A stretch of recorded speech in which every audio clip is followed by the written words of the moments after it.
Agriculture on the move. Agricole mouvement. Agriculture on the move. Agricole en mouvement. Agriculture on the move. Agricole en mouvement. Agriculture on the move. Agricole en mouvement.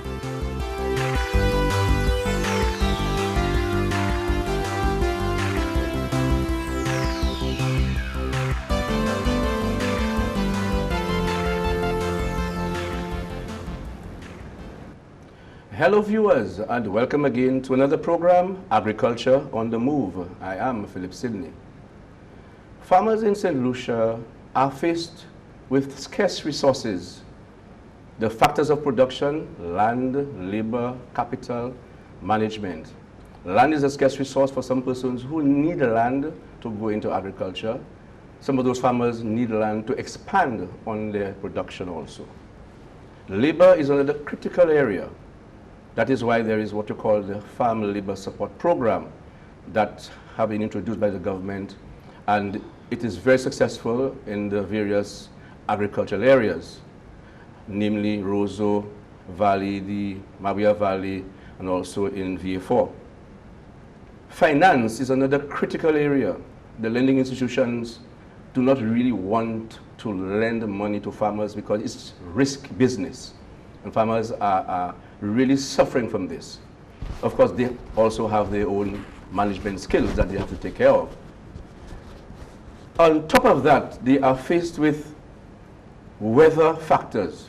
The dry season, they are faced with rains, flooding. That are major issues beyond their control. But of course, they need to prepare for those, problems that do arise. With me today, we're going to be speaking with two gentlemen, Mr. Fitzgerald John, who is well known to this media. He is the Water Resource Management Officer in the Water Resource Management Agency. And of course, Mr. Andre Joyeux, who is the Director of Met Services. Welcome to the program. Thank you. John, we have spoken about this many times, about why our weather conditions in this country. Farmers have faced so many problems. Last year we had a severe dry season that affected production, and I was told that this year, boy, things are looking too good. Tell us something. What is the water situation in this country as we speak? Okay, thank you, Sid. Judging from the data, the rainfall data that we at WRMA have, as well as from the Met Services, the rainfall data for Union, George F. Charles, and Union Airport, okay, showed that 2015 basically was the driest year that we've had on record, say, for the past 40 years. Also, the SPI, which is the standard index that is used to calculate drought, also indicates that that we are below average, and that is calculated normally in 3 to 6 months to 1 year. What is seen there is that for leading up to the dry season, okay, which is the 1st of December, that Saint Lucia actually went into the dry season with a rainfall deficit. We're looking at, say, for instance, at George Charles, I think there was a 400 rainfall deficit. For Hiranur, I think there was a 600. Mr. Joyeux, maybe go to some more light on that. And for Union, I think there was about 700 deficit, meaning that we have had that amount of rain, less than what we have normally had, say, for the 40-year period. And we're going back as far back as 1973. Now, going into the dry season, which starts on the 1st of December, the flow rates actually for Roseau, Soufrière, Fondor, and the Vieux-Fort, it did show some slight increases, and that was primarily due to the rainfall, due to the heavy rainfalls that we had, say, during November, December. However, around that time as well, we also had some low flow rates, for cul-de-sac and canneries. Okay, what that speaks to basically is that for the year 2015, we did have much less rainfall that we were supposed to have had, like I said, for the 40-year period. meaning that if we had less rainfall, that would mean that we've had less water flowing through our rivers. Saint Lucia is primarily dependent on surface runoff. Surface runoff is dependent on rainfall. Okay, so presently what the data reveals, okay, is that of the 6 watersheds that I mentioned, and these 6 watersheds basically are 6 large watersheds. We had a study that was done by Professor Morgan, a few years ago, and he identified 10 of the 37 watersheds which produce most of the island's water. And of that 10, we have 6, of the major watersheds. And what the 6 watersheds actually reveal that they are a progressive decrease in the flow rates. And particularly that was noticeable between 2013 to 2015. So presently the current water status, on island is not too good.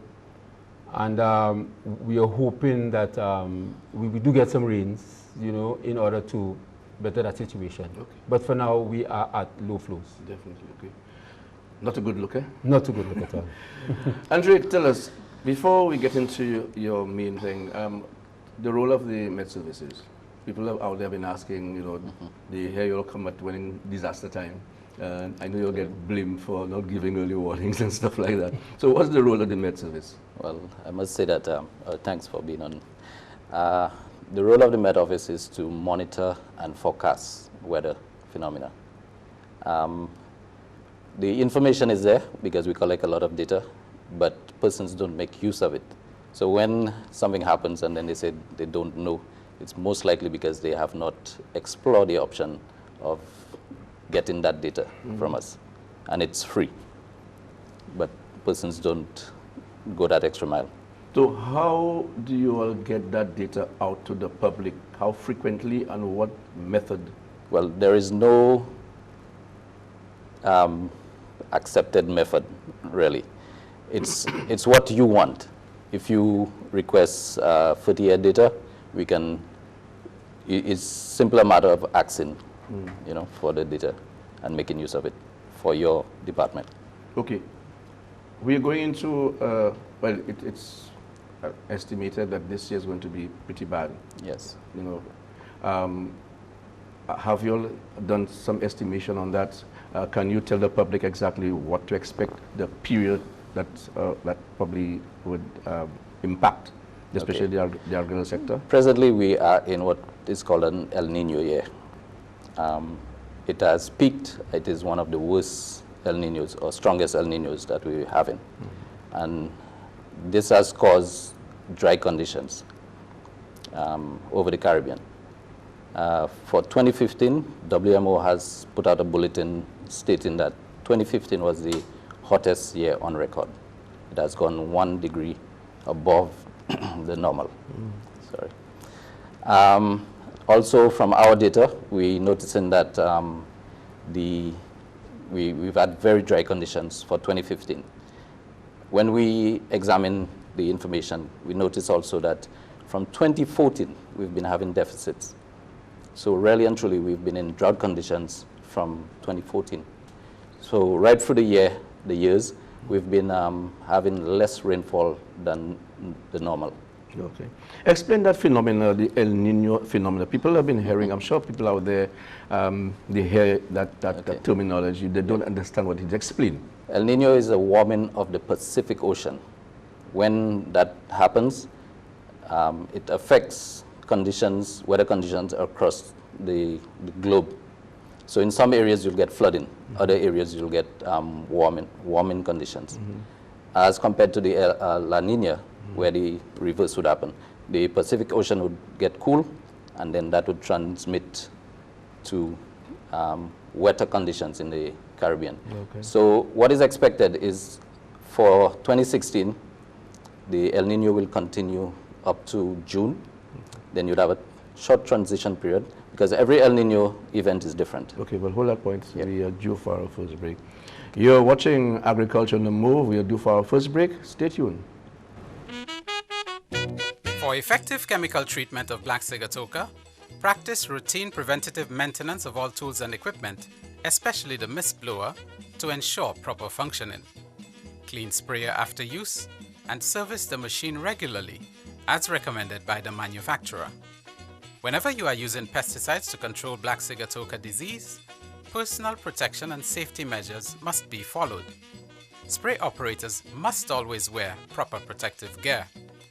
Before or when handling pesticides, put on your overalls, respirator, goggles, boots, and gloves to avoid contact with the skin, inhalation, and ingestion of pesticides.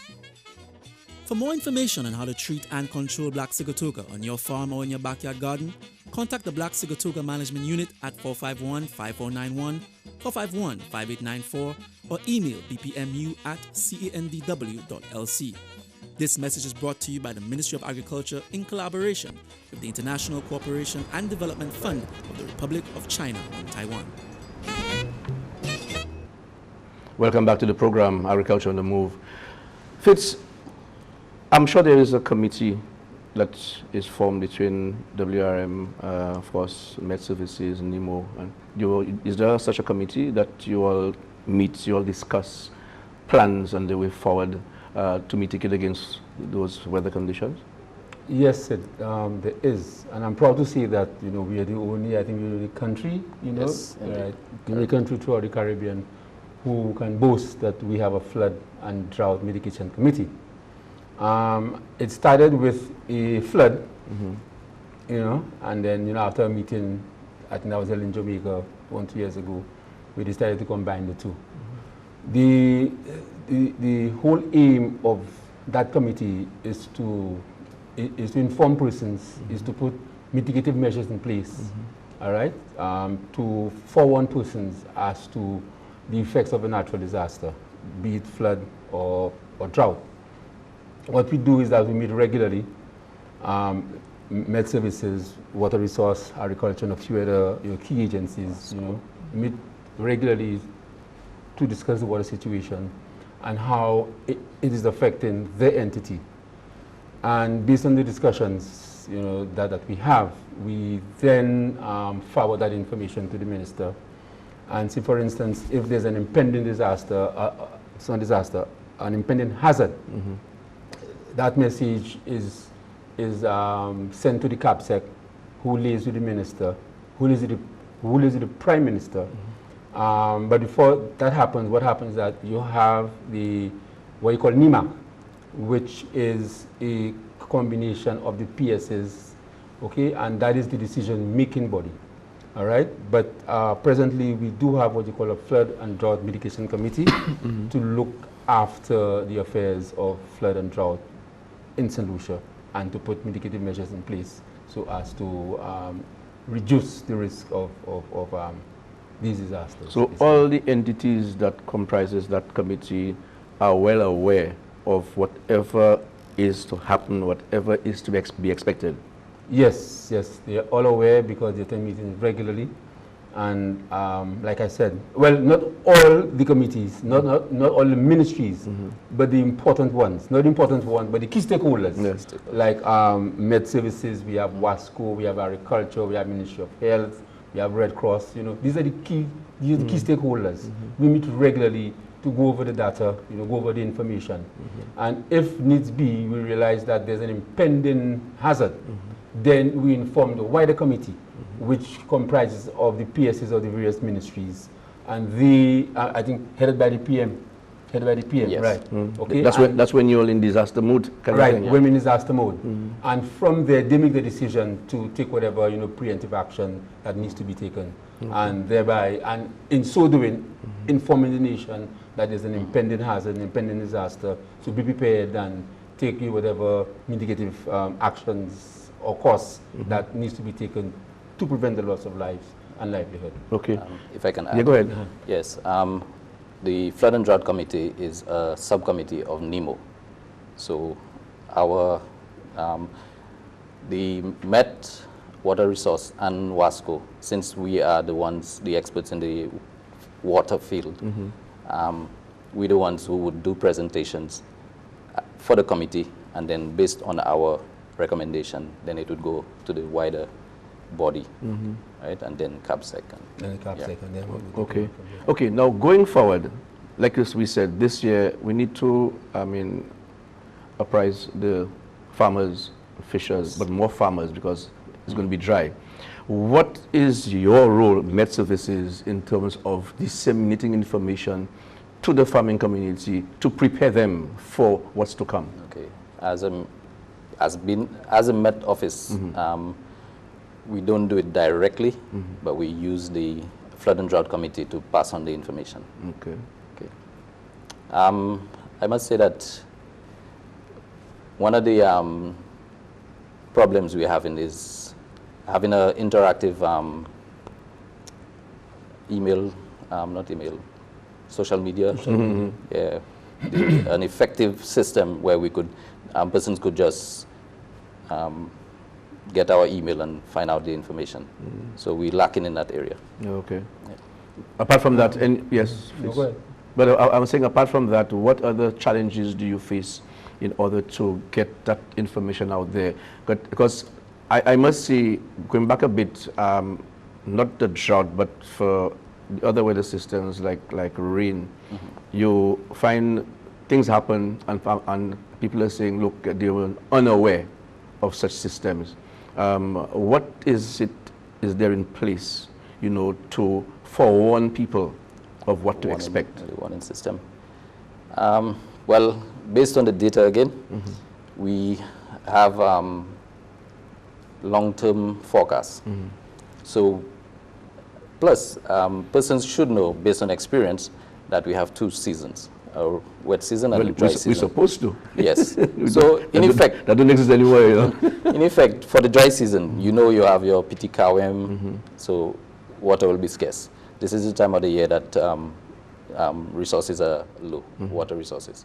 So you should plan, right? And in the event that the Met Office issues, through the Flood and Drought Committee, that it will be abnormally low, you should have reserves. So it's all about planning, okay? We're faced with the problem of persons wanting us to tell them exactly what to do and when to do it. I feel that it should be preemptive, that persons should take the initiative and know that 6 months out of the year, we're in a drought or low rainfall. So be prepared. I agree. But just to add to that, I think in an earlier interview, remember I was saying, you said that I feel that the residents, particularly persons living in low-lying areas, supposed to accept responsibility. Definitely. You understand? Because what happens is that the messages do come out. I hear them. You hear them as well. But you see what happens that over the years we have become so complacent. That it mightn't happen. It will not happen. And when it do happen, now you blame the Met Services, you blame the government, you blame the water resources for not informing you. You were informed. You were informed. It so happens that sometimes when the messages come out, what is expected based on the predictions doesn't happen. You feel despondent, you feel slighted. So the next time, you just do not worry. But I think the responsibility, the onus is on the individual, on the household, to take these messages very seriously and do what it is that they have to do to protect themselves. But irrespective of that, the society is such that they need a reminder, which is sad. Yes, I understand what you're saying, but knowing the culture of our people, I think there needs to be a plan B of information dissemination to remind them, hey, this is expected. What do you think? Okay, part of the mandate of WRMA is to disseminate that information far and wide. All right. We have been doing that. Having this program here, we being in this program here actually is part of that thrust. Exactly. Okay. We have had several interviews on the radios, on the social media. Okay. But hold that thought, we're going fast and furious. We are due for another break. Stay tuned. Back soon. What is biodiversity? When you look at biodiversity, it's all around. I think of biological and I think of diversity. What is biosafety? Safety measures for our foods, our products, etc. Biodiversity is the variety of life. Biosafety, on the other hand, involves the management of products of biotechnology, such as GMOs and LMOs. Biosafety seeks to protect St. Lucia's biodiversity. The terms biodiversity and biosafety are not interchangeable. Get familiar with these terms. Observe the biodiversity around you, the changing environment of food production, and sustainable growth. Do your part. Visit our websites and stay tuned to this station for more information on the National Biosafety Framework.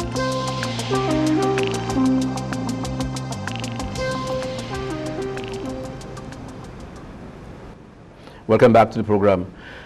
This year, as you all are well aware and as explained, is going to be a year where the farmer, he's very vulnerable out there, and it's going to be very hard, and we're expecting the dry spell to be prolonged this year. What message do you have for the farmers out there? In fact, I was down in Roseau, and some of the things that people don't understand is even in land preparation, in terms of how deep you dig your drains, your lateral drains, right, for making beds. I noticed they went down at least maybe 2 feet, 3 feet, and then you're lowering your water table, as opposed to at least going at least 9 inches, so that you can conserve some of that soil moisture to ensure that your plant gets enough water.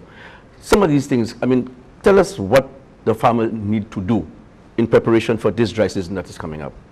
Okay, based on what I said earlier on when I spoke about the SPI, meaning that the probability, of rainfall between the next first 3 months and the leading up to December. Okay, I think the probability is what, 50% is the thing? Above, yeah. Right, 50%. Below normal. Below normal, meaning that we will be getting less rains. What you're advising the farmer to do at this point in time is to practice good agricultural or to put in place good agricultural practices. Yes. We're looking at, say, for instance, planting resistant crops. That's right. We're looking at digging drainage, at the correct height and length and all this kind of stuff. Depth and stuff like that. We're looking at rainwater harvesting. Okay, in as much as we are seeing that we are moving into a dry drought period.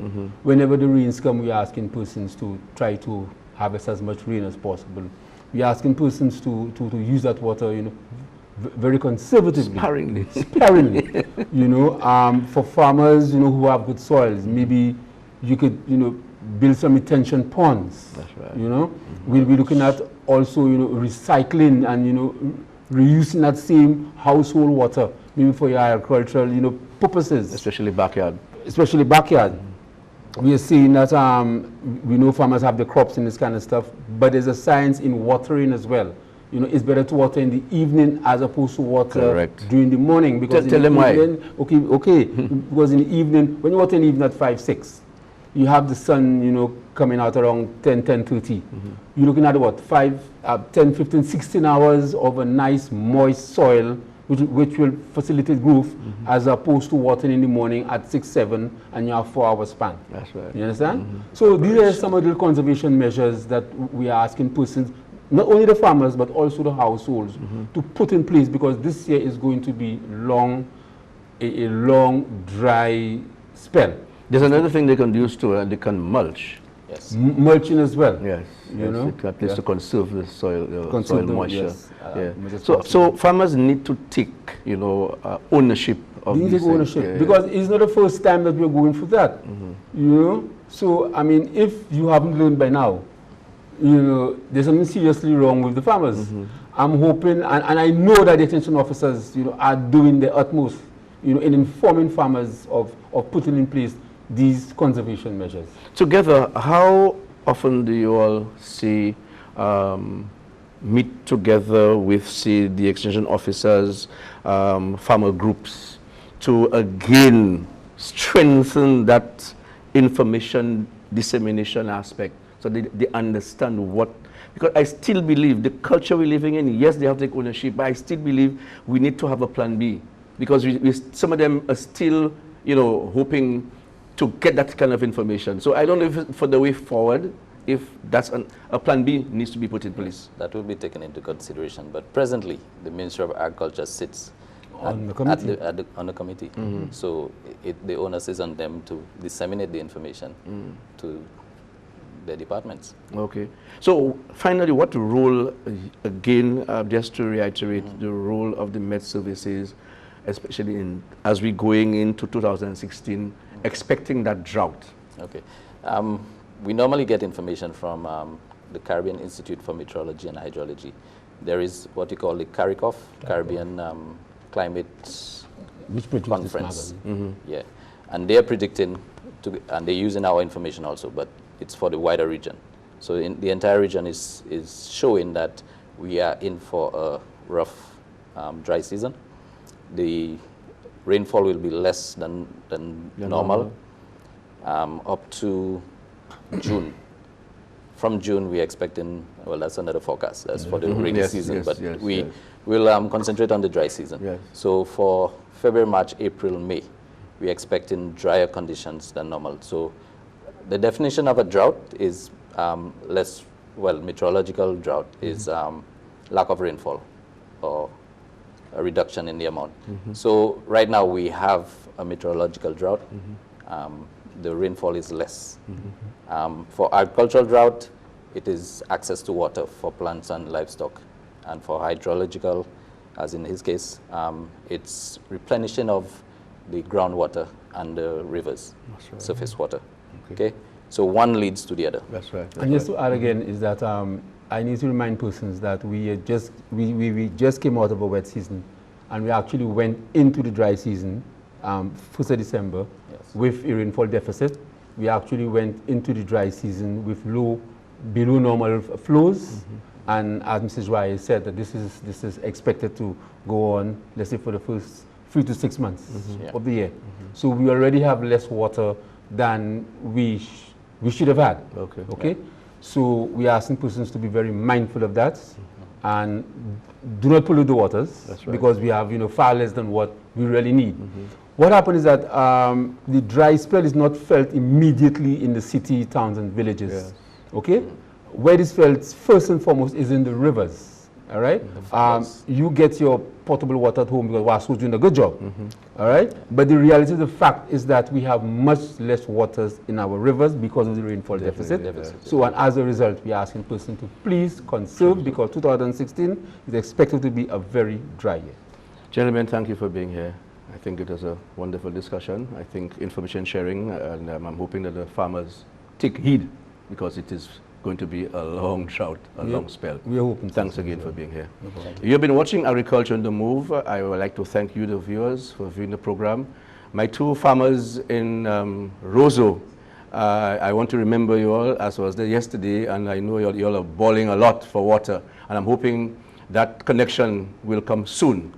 You need water, you need irrigation, and I could see you all are really, really, aiming to get that sort of relief.